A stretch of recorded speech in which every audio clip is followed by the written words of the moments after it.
Well, good morning, everyone, and welcome to another edition of Metro on the Move. Today, it is 128, I believe. 128 days.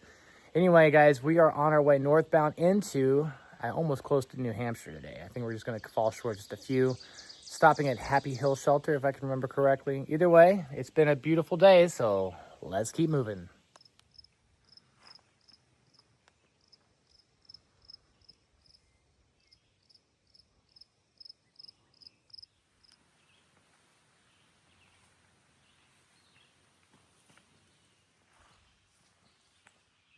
This rock wall has been going on for about a mile or so now, or maybe less than that, but pretty extensive rock wall. Could you imagine how long it took to build this long wall?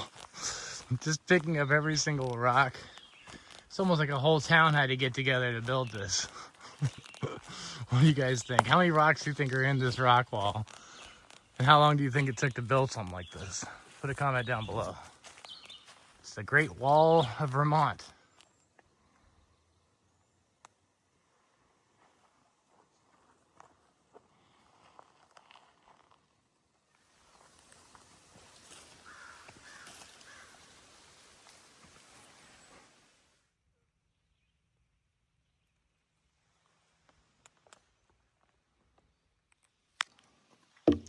This is a hill shelter, only 0.1. Let's go check it out.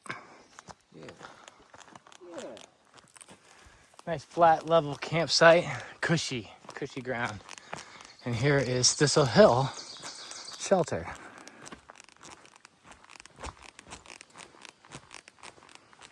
Oh, wow, it's nice. Sweet.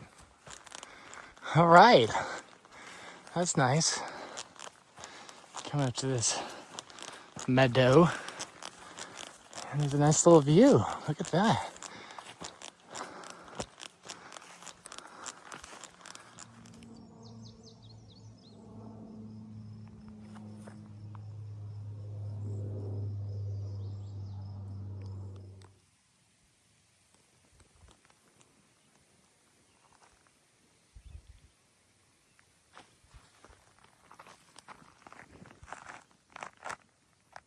I guess they've been tapping into this maple tree.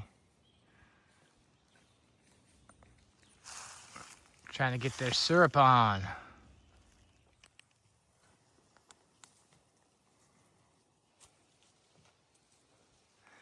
All right, guys, look.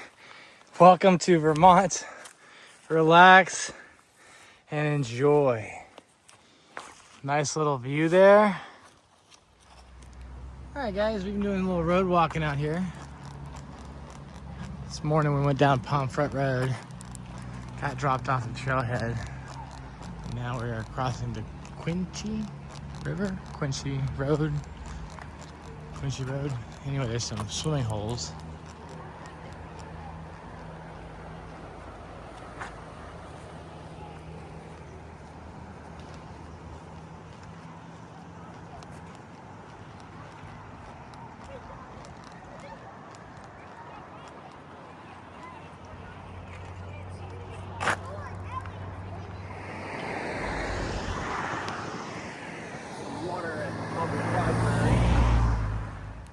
Captain Stashes on the Appalachian Trail. I'm not sure if the mile marker's right, but looks like you could tent and get water here.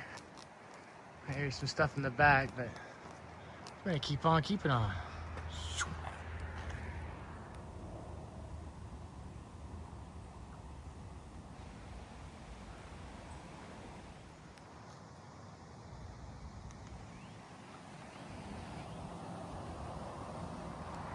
All right, after walking through town, the trailhead for the Appalachian Trail is this. It's a little side road, a little cutaway. Not much to see here. But guess what, guys? There it is. White Lake.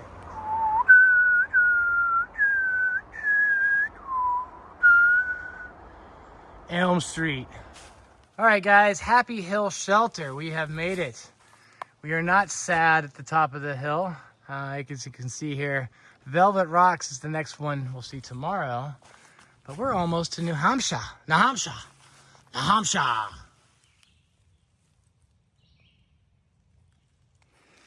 All right, guys, so this is the Unbound 2-person tent by HYPERLITE Mountain Gear. I'm just going to show you how I do a quick pitch.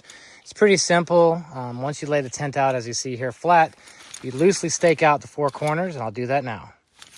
So after I staked out the 4 corners, I just take my trekking pole and I go up underneath, and I'll show you how I do that in terms of attaching my trekking pole to the tent now. All right, so once I put the trekking pole, I put a little loop down here at the bottom where I put the bottom piece, but I keep the top part loose and I extend it up, as you see here, to about this point, snap it down, and then I take my drawstring or the guy line and stake it out. All right, once I've staked it out at this point, I will zip up the other side just by taking this and pulling it down. Again, I kind of keep it loose to start, and I'll show you why. So now that I got my tent on both sides staked out with the trekking poles on the inside, I go to the corners and I will adjust them as I need to make it a little bit more tight so the ends look like this. All right, got my bear bag set up. Tent is done. Let's see if I can get some reception and call my wife.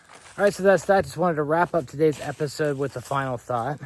When you are backpacking or doing a through hike of thousands of miles, you're going to be gone for a long time.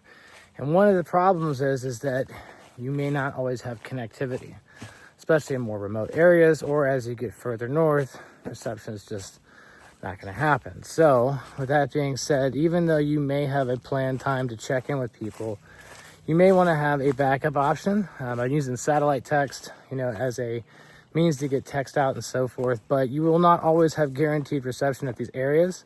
I do have a Garmin, but I do not rely on the Garmin. Fortunately, I will say that the iPhone satellite messages have been working pretty good. So in the times that you don't have the ability to call someone, i.e. check in back home, you do have those ability to send satellite messages, and they definitely do work for most places, I should say.